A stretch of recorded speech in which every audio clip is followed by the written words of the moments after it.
L'eau était rouge avant que le dernier corps ne cesse de bouger. Pas à cause de la marée ni du sable. À cause de 22 femmes qui s'avancèrent dans les vagues, les mains le long du corps, vêtues de leurs uniformes d'infirmières ornés de brassards à croix rouge, et qui furent abattues par une mitrailleuse dans le dos. Le 16 février 1942, plage de Raji, île de Bangka, Indonésie. 21 d'entre elles ne ressortirent jamais. Une seule survécut. Sir Vivian Bullwinkle avait 26 ans. Une balle traversa proprement son flanc gauche, sans toucher aucun organe. Elle resta immobile, le visage contre l'eau. Des soldats japonais pataugèrent parmi les cadavres alentour, passant leurs baïonnettes dans les blessés. Elle sentit l'eau se déplacer à leur passage. Elle ne respira pas. Elle n'émit aucun bruit. Elle dérive parmi ses collègues mortes pendant plus d'1 heure. Puis elle rampa seule jusqu'à la plage. Mais voilà ce que personne ne vous a dit. Voilà ce que le gouvernement australien s'est employé à cacher pour toujours. Avant la mitrailleuse, avant l'eau, avant la mort, un autre événement s'était produit sur cette plage. Quelque chose que la seule survivante tenta de signaler au tribunal des crimes de guerre de Tokyo en 1947, quelque chose qu'elle reçut l'ordre de son propre gouvernement de ne plus jamais mentionner. Elle garda ce secret pendant 58 ans, jusqu'à son dernier jour.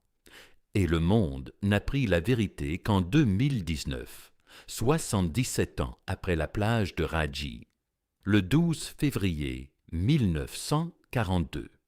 Singapour tombe.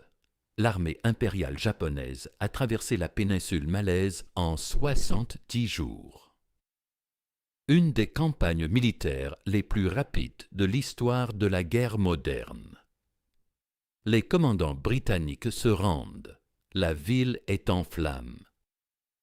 130 000 soldats alliés vont devenir prisonniers de guerre dans la plus grande capitulation de l'histoire militaire britannique.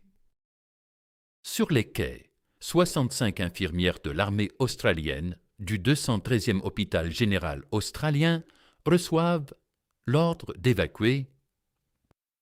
Elles montent à bord du SS Wienerbroek, un petit navire de passagers déjà surchargé de soldats blessés, de civils, de femmes et d'enfants. Parmi elles se trouve Sir Vivian Bullwinkle, née le 18 décembre 1915 à Kapunda, en Australie méridionale, formée comme infirmière à Broken Hill, engagée volontairement dans l'armée en 1941 à 26 ans. Le navire quitte Singapour le 12 février. 2 jours plus tard, des bombardiers japonais le repèrent dans le détroit de Bangka. Le Wienerbroek encaisse plusieurs impacts directs et coule en quelques minutes. 2 infirmières périssent dans l'attaque. Les autres se retrouvent projetées dans l'océan ouvert. Pendant des heures, les survivants s'accrochent aux débris, les uns aux autres, à tout ce qui flotte. Des groupes échouent, défunts sur diverses parties de l'île de Bangka au cours de la nuit. Vivian Bullwinkle arrive à la plage de Raji avec 21 autres infirmières, un groupe de soldats australiens et britanniques blessés et une poignée de civils. Elles sont épuisées, blessées, sans nourriture, sans eau, sans armes. Elles prennent la seule décision qui paraît sensée. Elles se rendront aux Japonais. Ce sont des infirmières, des non-combattantes protégées par la Convention de Genève. Les emblèmes de la Croix-Rouge ornent encore leurs manches. Le 16 février, une patrouille japonaise débarque sur la plage. Ce qui suit un schéma déjà établi par les forces japonaises à Hong Kong plusieurs semaines plus tôt. un schéma que les commandants alliés connaissaient et qu'ils ont choisi d'ignorer en retardant l'évacuation des infirmières de Singapour. Les soldats japonais séparent les hommes des femmes. Les soldats blessés, des hommes sur des brancards incapables de marcher, sont emmenés derrière un promontoire rocheux. Les infirmières entendent une mitrailleuse, puis le silence. Puis les soldats reviennent.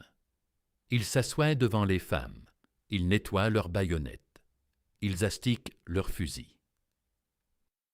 Ce qui advint ensuite fut corroboré par Vivian Bullwinkle elle-même lors d'un entretien privé avec la journaliste Tess Lawrence avant sa mort en 2000, confirmé par l'historienne Lynette Silver grâce à des preuves médico-légales physiques. Les trous de balles dans l'uniforme récupéré de Bullwinkle montraient que le corsage était ouvert au niveau de la taille et sur le devant, au moment où elle fut touchée.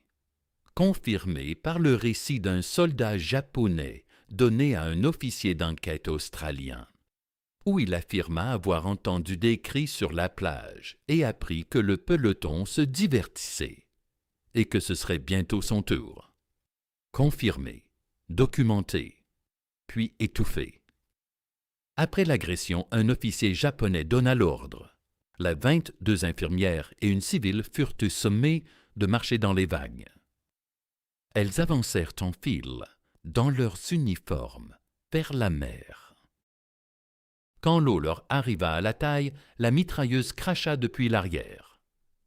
Vivian Bullwinkle fut touchée. La balle traversa son corps.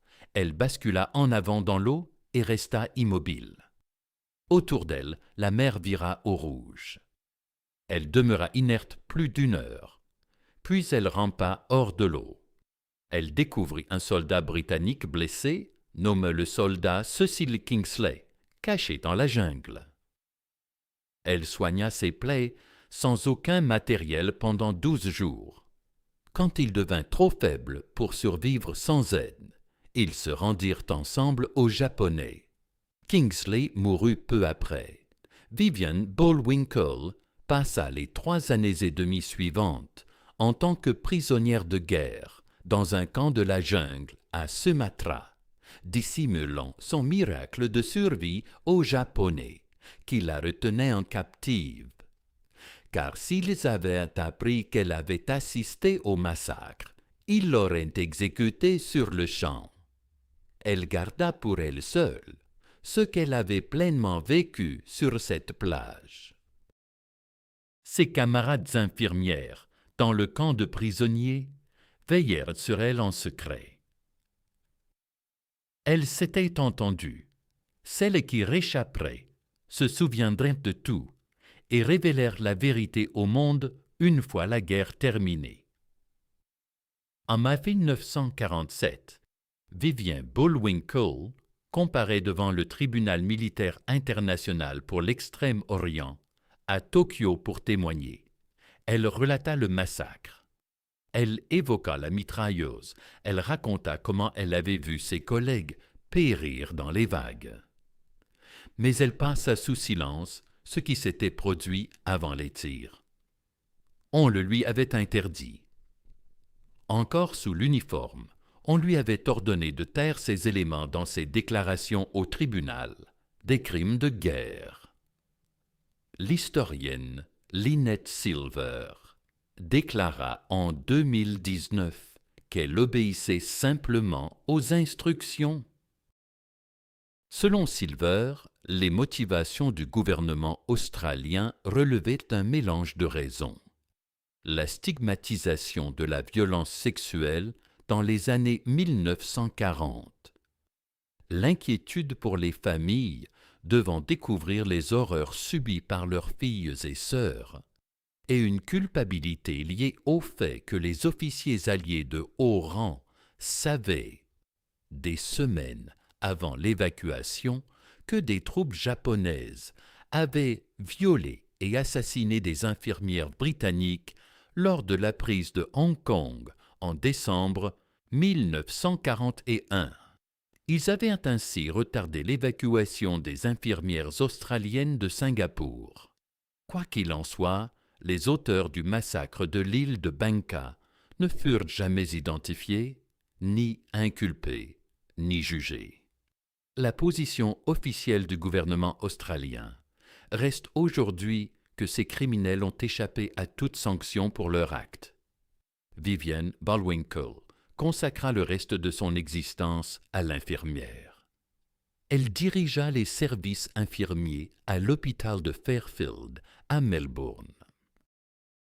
Elle siégea au Conseil du Mémorial australien de la guerre. Elle collecta des fonds pour un monument en l'honneur des infirmières. En 1992, elle revint à l'île de Bangka pour inaugurer un sanctuaire. Elle reçut tous les honneurs au nom de ses collègues disparus. Jamais pour elle-même. Avant sa mort en 2000, elle confia à la journaliste Tess Lawrence ce qui s'était passé avant les rafales. Elle supplia Lawrence d'assurer que la vérité éclate. Cela la rongeait plus que tout, affirma Lawrence. Elle avait voulu inclure ces faits dans sa déposition au tribunal des crimes de guerre, mais le gouvernement australien le lui avait prohibé. Ce secret la tourmentait. En 2019, l'historienne Lynette Silver publia son ouvrage « Angels of Mercy », compilant pour la première fois l'ensemble des preuves, des éléments médico-légaux, des témoignages oculaires. Le rapport de 10 pages rédigé par l'épouse d'un enquêteur militaire, dont plusieurs pages avaient été arrachées par quelqu'un résolu à les rendre invisibles. Il a fallu du sang pour que ces fragments de preuves s'assemblent enfin, expliqua Silver, afin que nous puissions affirmer aujourd'hui. Oui, elles ont été violées. Cela s'est réellement produit, 77 ans après la plage de Raji, 23 ans après la mort de Vivian Bullwinkle, qui emporta le secret qu'on l'avait forcée à terre. Les 21 infirmières qui entrèrent dans ces flots le 16 février 1942 n'étaient non pas de simples chiffres, c'étaient des femmes réelles, avec de vrais noms. L'infirmière en chef, Irene Drummond, la sœur Hélène Balfour Ogilvie, la sœur Mickey Farmer, la sœur Pat Gumper, la sœur Blanche Hempstead. Des sœurs qui avaient réchappé au bombardement de leurs navires, qui s'étaient mutuellement soutenues durant la nuit, qui avaient marché vers l'eau en rang serré, en uniforme, avec leurs brassards de la Croix-Rouge encore aux manches. Elles y étaient entrées en tant qu'infirmières. Elles en sont ressorties comme témoins d'un crime de guerre que leur propre gouvernement avait choisi d'effacer. Vivian Bullwinkle fut la seule à émerger de ces eaux. Elle passa 58 ans à entendre que sa vérité n'était pas prête à être révélée. Elle l'a dit malgré tout, et le moins que nous puissions faire, As,